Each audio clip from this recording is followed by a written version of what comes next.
I now want to talk to you about an Ottonian gospel, and we do have a couple of works of art that are just exquisite in their manuscript illuminations, very, very interesting, that have an association with abbesses from the early 11th century.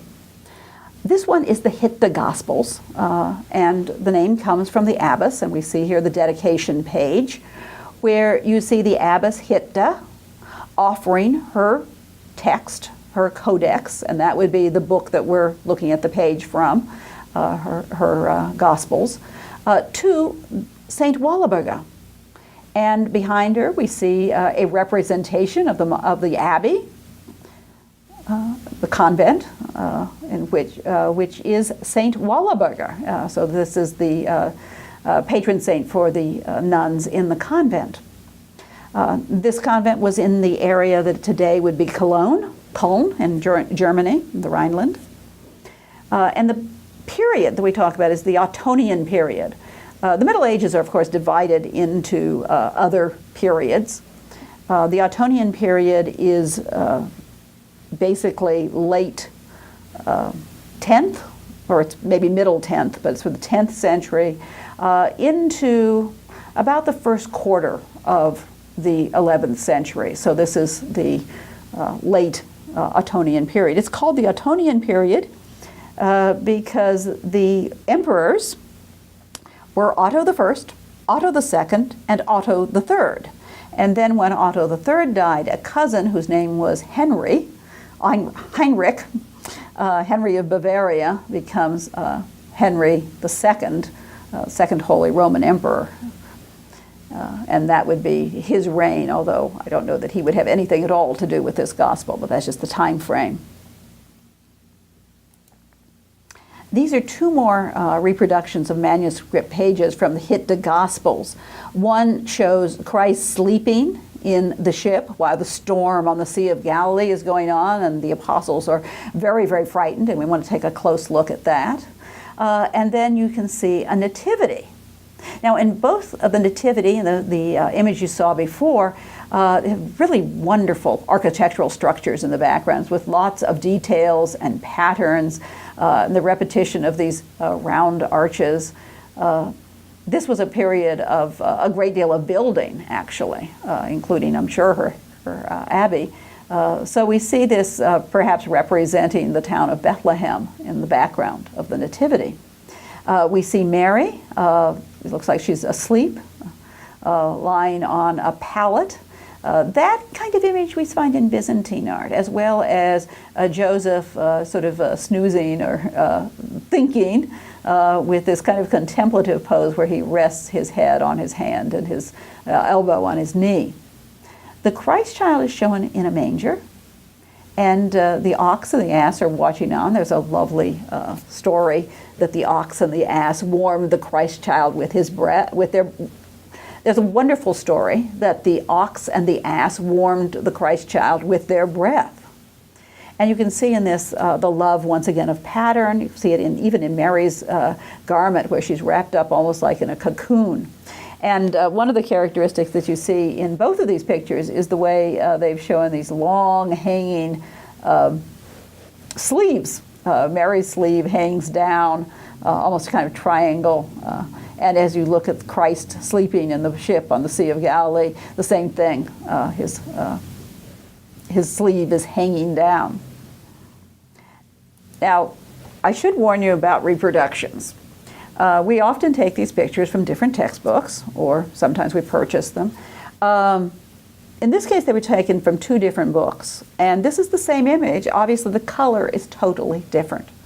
The manuscript is in the Hessianisches Landsmuseum in Darmstadt, and I have been there for one day, but it wasn't on display. I didn't see it, so I can't tell you which one is more accurate. My guess is the one that is less brightly colored may be more accurate, because after all, this manuscript is almost a millennium old, and paint could have faded, and there could be dirt and other things. But since the more brightly colored image is perhaps a little clearer, I'm going to show you that while I talk about it. This is the storm on the Sea of Galilee, and this is a wonderful, dynamic medieval picture and very original. I don't know of any other examples that look like this, that it might have been copied from. We do know that manuscripts are often copied from earlier manuscripts, but we have no other examples of something like this. Christ is sleeping on the ship. The angels become very, very agitated. They wake him up, and then Christ calms the storm. Well, that's how the story goes. But you can see what they're showing is not the moment when Christ calms the storm, but the period in which the boat is being tossed by the waves. All we see is the water, essentially. It's come up higher than the ship. You can see that the sail has broken away and is flapping in the wind. That the ties, the ropes that would normally tie it to the mast, are ineffectual. And it forms these wonderful curving shapes. And the paint, we actually kind of see the paint strokes. It's very, very freely painted, which is pretty unusual for this time. So you've got a dynamic, active composition. One of the wonderful, fanciful, but just marvelous things about this image is the boat. The boat reminds us, you've seen pictures of Viking boats with dragon heads. Well, here we've got a kind of dragon head, and the prow is actually a dragon tail as well, which seems to be moving, and you can see the curve of the tail of the ship, can you say that, is coming up and is repeated in the curve that is in the sail. This is kind of wonderful diagonal movement with lots of curves. The boat itself seems to have come alive and just be writhing and tossing and pitching in the stormy sea. And then Christ himself is so calm. He's asleep. He's lying on his arm with this wonderful patterned sleeve hanging down and some decorative dots forming a pattern on his garment. He's the largest figure. He's the most important. He's certainly, you see him because he's right in the front of the boat. He's larger than everybody else. And of course, he has a large nimmed halo, the nimmed halo being the halo with a cross in it. The apostles look very worried.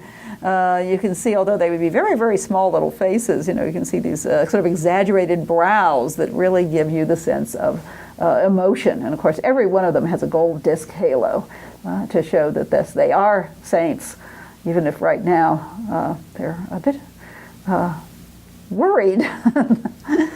They'll wake Christ up and he'll calm the storm. We might also look here at the border. The border, once again, is very freely painted, this wonderful frame that goes around the image. It's sort of a variegated stone, except the colors don't suggest stone, at least in this. I think the color is hyped here, however.